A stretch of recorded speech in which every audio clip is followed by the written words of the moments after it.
BLTनि मुं लाना सुक्ति खालामनानै हाग्रामा महिलारिया 17 बोसोर सिब जाबाय।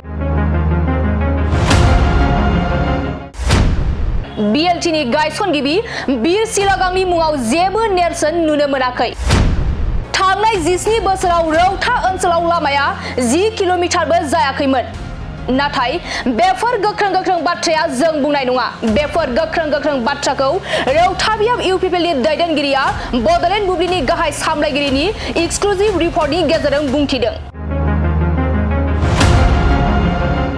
बिथाङा गोख्रों बाथ्रा बुंथिदों दि थांनाय 17 बोसोराव BLTनि मुं लाना सुक्ति खालामनानै हाग्रामा महिलारिया 17 बोसोर सिब जाबाय।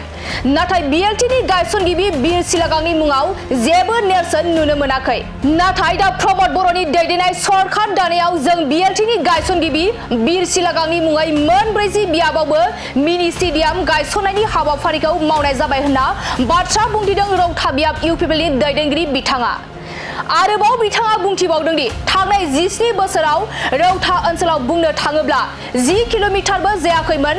नाथाय प्रमद बर'नि दैदेननायाव आरो डक्टर नीलुत स्वर्गियारिनि नाजानायाव बे 4 बोसोर सरकारावनो जों 30 किल'मिटारनिबो बांसिन फाखा लामा आरो गेलाबिल ओनसोलाव मोनसे अडिटोरियाम लोगोसे गोबां खामानि जानो गोनां दंबावो, जायनि थाखाय प्रमद बर'नि दैदेननायाव रौता ओनसोला जौगागासिनो दं होनना फोरमायदों रौता बियाब UPPLनि दैदेनगिरि बिथाङा। थांनाय 17टा बोसोराव जे BLTनि मुं लाना सुक्ति खालामनानै दिनै 17 बोसोर बियो सिब जाबाय हाग्रामा महिलारिया।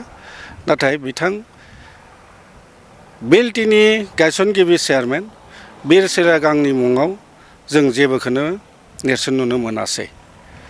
दा फैयै 2020 मायथाइयाव प्रमद बर'आ जिहेतु BTRखौ सालायबाय। दा बे सालायनाय लोगो लोगो बिथाङा BLTनि जि मुंख्लं जानाय गायसनगिरि चेयारमेन मानगोनां बीर सिलागां बेनि मुङै 40टा समस्तियाव मिनि स्टेडियाम माने गायसननायनि हाबाफारिखौ मावनाय जाबाय। दा जोंनि रौता समस्तियावबो बेनि खामानिया सोलिनो थांगासिनो दङ।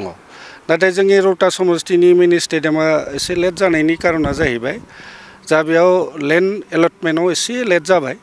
बे लेन्ड एलटमेन्ट खालामनायनि थाखाय एसे लेट जाबाय, खिन्थु दा जाजोब्बाय। दा बे खामानिया सोलिबाय। बे 5 बोसोराव जे प्रमद बर'नि दैदेननायाव जि UPPL सरकार फैबाय आरो BJP जि मित्र हिसाबै सरकार फैदों, दा बेहाय प्रथम खोथाखौ बुंनो थाङोब्ला बेवहा गोजोन फैदो। बेनिफ्राय मानसिनि गेजेराव मोनसे शान्ति अनुभब दे बेदों बे जिथु नायलायनो हायामोन बे बुस्थुआ बेयावहा दा जोब्बाय। बेनिफ्राय बे जिथु उन्नयननि खामानि बेखौथ' गतानुगतिक बेयो जाथारनांखागोन आरो जोंनि रौता समस्तियावबो गोबां जाबाय। दा थांनाय 17 बोसोरावहा रौता समस्तियाव लामाफोरखौ बुंनो थाङोब्ला 10 किल'मिटारबो जायाखैमोन। खिन्थु बे 4 बोसोरनि गेजेरावनो जोङो 30 किल'मिटारनिबो बांसिन जोङो पाका लामा लुनो होनो हादों जोंहा डक्टर नीलुत स्वर्गियारिनि नाजानायाव। आरो जोङो गेलाबिल बैसायाव जोङो मोनसे अडिट'रियाम हल मोननो हादों रौता समस्तियाव। आरो लोगोसे बे स्टेडियामखौथ' नोंथांमोना नुखाबायानोसै।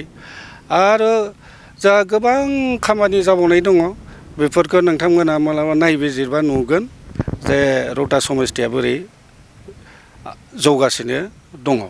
जोङो फैगोन 5 बोसोराव सरकार फैफिननानै जों रौता समस्तिनि जेसांबो लामा दलं समस्या दङ जों बेखौ सुफुंजोबनो हागोन।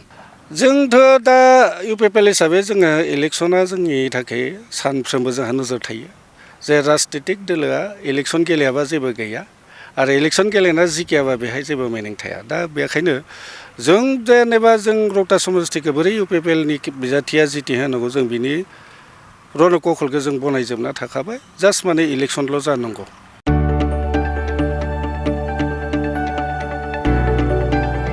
गोजोनथाव खौरां। बर'नि आंगोथार गोथाव ओंख्रि जानो मोजां मोनग्रा रायजो राजाफोरनि थाखाय गोजोनथाव खौरां। बर'नि आंगोथार ओंख्रि जानो मोजां मोनग्रा रायजो राजाफोरा बे गोदानै खुलिनाय लाइजौ हटेलाव हाबफैनो हागोन। जाखांफुहांनाय लाइमोन फालांगिरि गपेश बसुमतारिया अदालगुरिनि टंलायाव बेखेवदों बर'नि आंगोथार ओंख्रि मोनग्रा गंसे हटेल। अदालगुरि जिल्ला टंलानि मिउनिसिपाल बर्ड मावख'नि साखाथियाव गोदानै बर'नि गोग्गो जानाय आदारनि गंसे लाइजौमुंनि हटेल बेखेवदों। अदालगुरि जिल्लानि सिङाव थानाय फालांगिरि नोगोर टंलायाव गोदानै खुलिनाय बे लाइजौ हटेलाव बर'नि दोरोङारि जाग्रा आदारजों लोगोसे गोबां जाग्रा आदारफोरबो मोननो हागोन। गोदानै बेखेवजानाय बे लाइजौ हटेलाव अमा बेदर, बोरमा, लकेल ना, साम', नारजि, अनला खारै, थास', मैथा आरो नाफाम आरो गोबां आइटेमफोरखौ मोननो हागोन।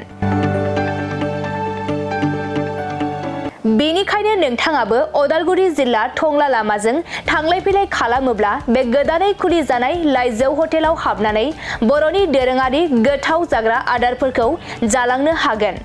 आरो नोंथाङा नैबे 9101758967 जानबुं नम्बरनि गेजेरजों खौरां लाहरनानै आबुङै मिथिना लानो हागोन।